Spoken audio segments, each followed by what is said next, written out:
आज भी लाखों लोगों के करोड़ों रुपए के शेयर फिजिकल फॉर्म में पड़े हुए हैं। क्या आप भी उन लोगों में से हो? तो ये रील आपके लिए है। मैं हूँ सीए केनिल शाह और आज हम लेकर आए हैं ऐसे सारे केसेस जिसमें आपके फिजिकल शेयर्स जो आपने बहुत सालों पहले खरीदे हुए थे, उन सारे फिजिकल शेयर्स को आप डीमेट में कन्वर्ट कर सकते हो, जो कि टाइम और नॉलेज की कमी की वजह से अभी तक आप नहीं कर पाए और जिसकी वजह से आपके लाखों और करोड़ों रुपए अभी भी बैंक अकाउंट में नहीं आ पाए हैं। केस नंबर 1, पहले तो आपके पास शेयर्स भी है और जिनके नाम पे है वो शेयर होल्डर भी अवेलेबल है, तो ये केस कंपैरेटिवली सिंपल हो जाता है और उसका प्रोसेस इजी रहता है। केस नंबर 2, व्यक्ति तो जिंदा है पर शेयर्स कहीं मिल नहीं रहे हैं या खो गए हैं। उस केस में डुप्लीकेट का प्रोसेस करके हम आपके फिजिकल शेयर्स को डीमेट में कन्वर्ट कर सकते हैं। केस नंबर 3, अगर आपके फिजिकल शेयर्स तो आपके पास है परंतु जो शेयर होल्डर है वो अब इस दुनिया में नहीं रहे हैं, तो उस केस में भी आपके लीगल हेयर को वो शेयर्स मिल सकते हैं और उनके डीमेट अकाउंट में ये ट्रांसफर हो सकते हैं। केस नंबर 4, ये ऐसा केस है जिसमें आपके पास शेयर्स भी नहीं है और जो शेयर होल्डर है वो भी नहीं है। तो क्या लगता है आपको, ये हो सकता है?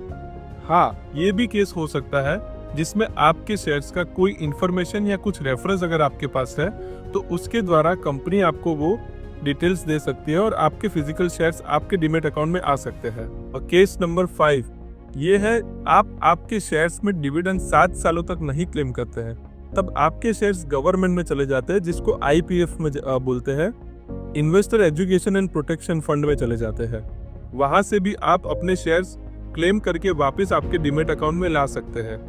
केस नंबर 6, जब आपने शेयर्स परचेस किए थे तब आप रेजिडेंट थे पर अभी आप एनआरआई हो, कहीं पर भी चले गए हो, यूएसए, कनाडा, ऑस्ट्रेलिया, तो आपके शेयर्स अभी कैसे हम डीमेट करेंगे? तो उस केस में भी आपके पास ऑप्शन है और आपके फिजिकल शेयर्स डीमेट में कन्वर्ट हो सकते हैं।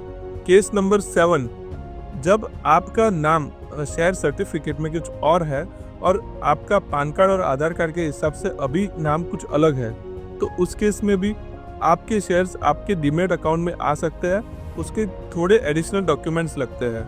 केस नंबर 8, जब आपके शेयर सर्टिफिकेट में एक से ज़्यादा नाम हो और उसमें से कई लोग जीवित हो, कई लोग की डेथ हो चुकी हो, तो उस केस में भी जो भी जीवित आदमी है, जो भी शेयर होल्डर है, उसके अकाउंट में वो शेयर्स डीमेट में आ सकते हैं। अगर आपके या आपके फैमिली मेंबर्स के पास कोई भी फिजिकल शेयर्स हो तो उसको डीमेट में करवाना जरूरी है, अदरवाइज आप उसमें से कोई भी शेयर्स कभी भी बेच नहीं सकते हो। तो इसके रिलेटेड कोई भी हेल्प चाहिए तो आप हमें कांटेक्ट कर सकते हैं।